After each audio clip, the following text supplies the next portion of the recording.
Hello বন্ধুরা, আমি সুজিত দে ডেটেক একাডেমিতে আপনাদেরকে স্বাগত। আজকের ভিডিওতে আমরা শিখব কিভাবে একটি কোম্পানি তৈরি করা যায়, অর্থাৎ কোম্পানি ক্রিয়েশন প্রসেস। ধাপে ধাপে বিস্তারিতভাবে আলোচনা করব। তাহলে চলুন আর দেরি না করে শুরু করি আজকের ক্লাস। সর্বপ্রথম আপনাকে ট্যালি ওপেন করে নিতে হবে। ট্যালি ওপেন করার পর এমন একটা স্ক্রিন পাবেন, সেখানে 4টি অপশান থাকবে। প্রথম option continue in educational mode, তারপরেরটা আছে ইউজ লাইসেন্স ফ্রম নেটওয়ার্ক, তারপরে আছে রিঅ্যাক্টিভ এক্সিস্টিং লাইসেন্স, তারপরে আছে অ্যাক্টিভ নিউ লাইসেন্স। তো যেহেতু আমরা এখন শিখবো আর আমাদের কাছে অ্যাক্টিভ লাইসেন্স নেই, তো তার জন্য আমরা কন্টিনিউ ইন এডুকেশনাল মোড এটার উপরে এন্টার করব। এটা এন্টার করার পর আপনাদের সামনে এই স্ক্রিনটা চলে আসবে। এই স্ক্রিনে আসার পর আপনারা দেখতে পাচ্ছেন এখানে 4টি অপশান আছে। প্রথম অপশানেই রয়েছে ক্রিয়েট কোম্পানি, দ্বিতীয় অপশান আছে সিলেক্ট রিমোট কোম্পানি, তৃতীয় অপশান আছে স্পেসিফাই পাথ, এবং 4 নম্বরে আছে সিলেক্ট ফ্রম ড্রাইভ। এই 3টে অপশানের ব্যাপারে আমরা পরে জানবো। এখন আমরা যেটা শিখছি সেটা হচ্ছে কিভাবে কোম্পানি ক্রিয়েট করব। তো তার জন্য আপনাকে ক্রিয়েট কোম্পানি এটার উপরে এন্টার প্রেস করতে হবে। এটা এন্টার করার পর আপনার কাছে এই স্ক্রিনটা চলে আসলো, যেখানে আপনাকে পুরো কোম্পানির ডিটেলসটা ভরতে হবে। তো এখানে আপনি আপনার কোম্পানির নামটা দিয়ে দেবেন। আমি আমার কোম্পানির নামটা দিয়ে দিই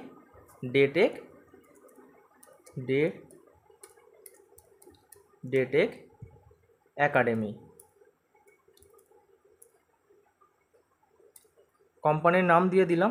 তারপরে এন্টার করার পরে মেলিং নেম, এটা কিন্তু অটোমেটিক একাই চলে আসবে। তারপর অ্যাড্রেস, কোম্পানি অ্যাড্রেসটা আপনি দিয়ে দেবেন। আমার অ্যাড্রেস আছে বসিরহাট, আমি বসিরহাট দিয়ে দিলাম।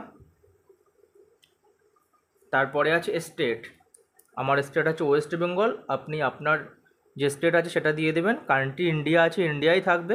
পিনকোড, আমার পিনকোডটা আমি বসিয়ে দিলাম, আপনাদের যে পিনকোড হবে সেটা বসিয়ে দেবেন। টেলিফোন নাম্বার কোম্পানির কিছু থাকলে সেটা বসিয়ে দেবেন। মোবাইল নাম্বার যেটা আপনার কোম্পানির মোবাইল নাম্বার আছে আপনি সেটা বসিয়ে দেবেন। ইমেল, ফ্যাক্স, ওয়েবসাইট, এগুলো আপনার কোম্পানি অনুযায়ী যে ডিটেলসগুলো থাকবে সেগুলো এখানে বসিয়ে দেবেন। এটা দেওয়ার পর এখানে আর কিছু করার নেই, এখানে আপনি এন্টার করবেন। এখানে দুটো অপশান দেখতে পাবেন যে ফিনান্সিয়াল ইয়ার বিগিনিং ফ্রম, এখানে কিন্তু 1/4/2025 এই ডেটটাই এখানে সিলেক্ট রয়েছে, যেহেতু আমরা জানি যে ফিনান্সিয়াল ইয়ারগুলো এপ্রিল থেকেই শুরু হয়।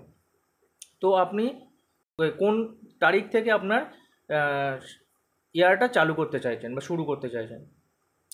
তো এখানে 1/4/25 আছে, আমি এটা চেঞ্জ করব না, আমি এই ডেট থেকেই করলাম।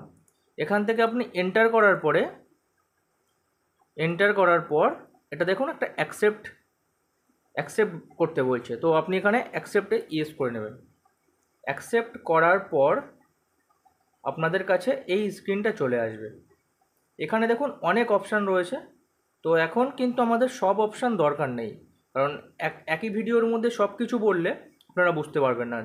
এখন কোম্পানি ক্রিয়েশন করার জন্য আমার যেটুকু দরকার আমরা সেটুকুই শিখব। প্রথম হেডিংটা রয়েছে দেখুন অ্যাকাউন্টিং। তো অ্যাকাউন্টিং ইয়েস করা আছে, এটা অটোমেটিকভাবে এটা ইয়েসই থাকবে।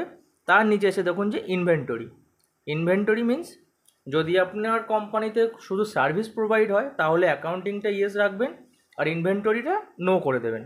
যদি আপনার কোম্পানিতে সার্ভিস প্লাস গুডস, আপনি কোনো মালপত্র কেনা বেচা করেন, কোনো কোথা থেকে কিনে আপনি সেল করবেন, সেটা করতে গেলে আপনাকে ইনভেন্টরিটা ইয়েস রাখতে হবে। তো এখানে ইয়েস আছে, ইয়েস থাকলো। তারপর এখান থেকে এন্টার করতে করতে নিচের দিকে যাবেন। তারপর এটা হচ্ছে মোস্ট ইম্পর্টেন্ট একটা জায়গা, যেখানে আপনার enable goods and service tax GST, এটা কিন্তু আপনার আমার ইয়েস করাই রয়েছে। তো এটা ইয়েস করে নিতে হবে, নো থাকলে আপনাকে ইয়েস করে নিতে হবে। যদি আপনি এটা ইয়েস করার পর ঠিক এই ইন্টারফেসটা আসবে। এখানে দেখুন কী কী চাইছে। এখানে স্টেট চাইছে, রেজিস্ট্রেশন টাইপ, আপনি কী টাইপ সেই টাইপটা সিলেক্ট করতে হবে। আমি রেগুলার, তো আমি রেগুলারে ক্লিক করলাম। পরের অপশানটা নোই থাকবে। এখানে জিএসটি নাম্বার, আপনার জিএসটি নাম্বার বসিয়ে দিতে হবে। আমার এই নাম্বারটা ভুল হতে পারে, যেহেতু এটা আমি শেখার জন্যে জাস্ট এমনি দিলাম। সঠিক নাম্বার দিলে দেখুন নাম্বারটা এখানে এরর নিচ্ছে, ইনভ্যালিড বলছে নাম্বারটা, এটা ভুল হবে, আমি আগেই বললাম।